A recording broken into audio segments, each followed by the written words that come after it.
mas por outro lado, todo o coração aberto. Durante muito tempo, com certeza eu e você ouvimos pregadores afirmando que este nível de vida cristã apresentado por Paulo era para os gigantes espirituais. Pessoas que tinham um nível espiritual acima da média. Somente essas pessoas é que poderiam realmente afirmar: estou crucificado com Cristo, logo não sou mais quem vivo, mas é Cristo que vive em mim. E esse viver que tenho na carne, vivo pela fé no Filho de Deus que me amou e a si mesmo se entregou por mim. Quem sabe você como eu, chegamos mesmo a pensar que somente um grande homem de Deus poderia afirmar que estava morto, que a sua vida era Cristo. Mas isso é um tremendo equívoco. Por quê? O que nós temos aqui é o padrão de Deus para a vida de todo crente. Não se trata de uma fórmula, mas de um estilo de vida totalmente novo.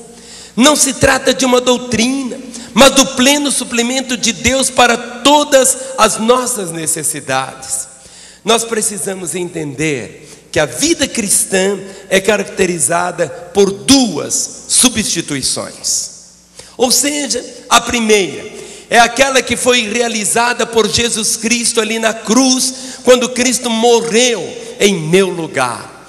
Quando você contempla a realidade da cruz, e hoje nós cantamos foi na cruz, foi na cruz. Ou seja, quando Cristo morreu, Ele estava tomando o meu lugar. Quem tinha que estar ali seria eu, seria você. Mas a morte dele foi uma morte substitutiva. Ele tomou o meu lugar. Então, dessas duas substituições, a primeira é aquela que foi realizada na cruz, quando Jesus morreu em meu lugar.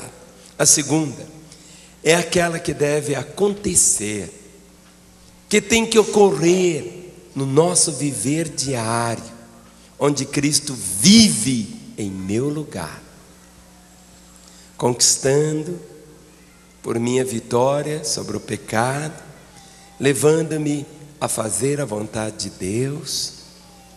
Uma é eu contemplar que Ele morreu em meu lugar ali na cruz. A segunda substituição é exatamente essa: eu preciso vê-lo na minha vida. Quando Paulo diz: não sou eu mais quem vive, mas é Cristo que vive em mim. Ou seja, é a realidade da vida dele na nossa vida. Nós aprendemos que o sangue trata com aquilo que fazemos. Domingo passado nós caminhamos sobre a compreensão do sangue de Jesus. O sangue do Senhor foi derramado por aquilo que nós fazemos. Todavia, Deus quer algo mais. Ele quer resolver a questão do que somos, não simplesmente daquilo que nós fazemos, mas daquilo que nós somos. Ele toca através da vida do seu próprio Filho.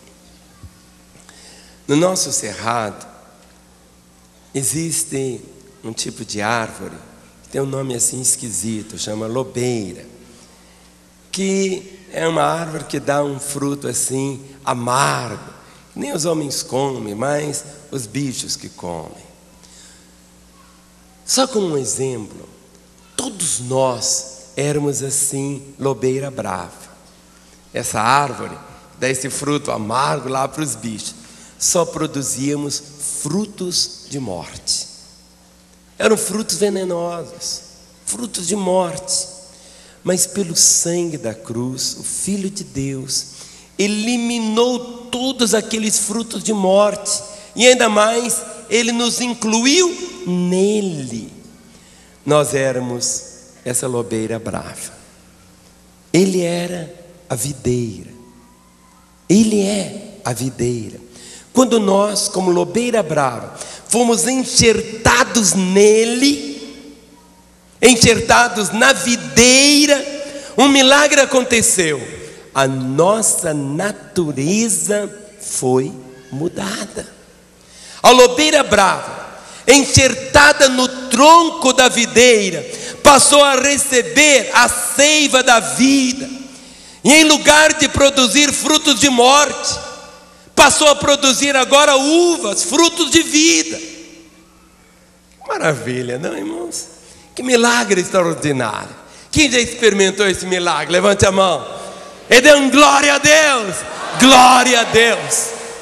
O sangue de Jesus tem poder para tirar os meus pecados,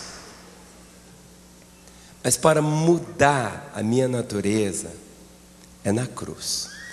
Quando sou crucificado com Cristo, que a minha natureza é transformada.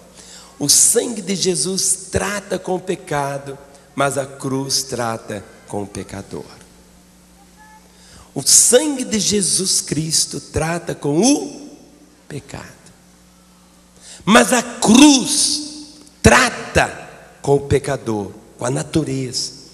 Olha o que está escrito em 1 Pedro, capítulo 3, verso 18. 1 Pedro, capítulo 3, versículo de número 18, diz assim: pois também Cristo morreu uma única vez pelos pecados, o justo pelos injustos, para conduzir-vos a Deus, morto sim na carne, mas vivificado no Espírito. Pois também Cristo morreu uma única vez. Vamos falar? Única vez. Outra vez? Única vez. A morte de Jesus não se repete, nem simbolicamente. Os católicos dizem que na missa há a repetição da morte de Jesus, mas não. A Bíblia diz que Cristo morreu uma única vez. A morte dele não se repete. A morte de Jesus não tem um replay. Foi uma única vez, o justo pelos injustos, para nos conduzir a Deus. Quando temos esse nível de entendimento, que fomos incluídos na morte de Cristo, ou seja, quando Jesus morreu, nós fomos incluídos na morte dele. A questão que mais gera angústia e ansiedade entre os homens, de uma forma geral, é esta: quando as pessoas dizem assim, uma vez que todos nós nascemos pecadores, como podemos deixar de ser pecadores? Nós temos que pecar. Somos obrigados a pecar.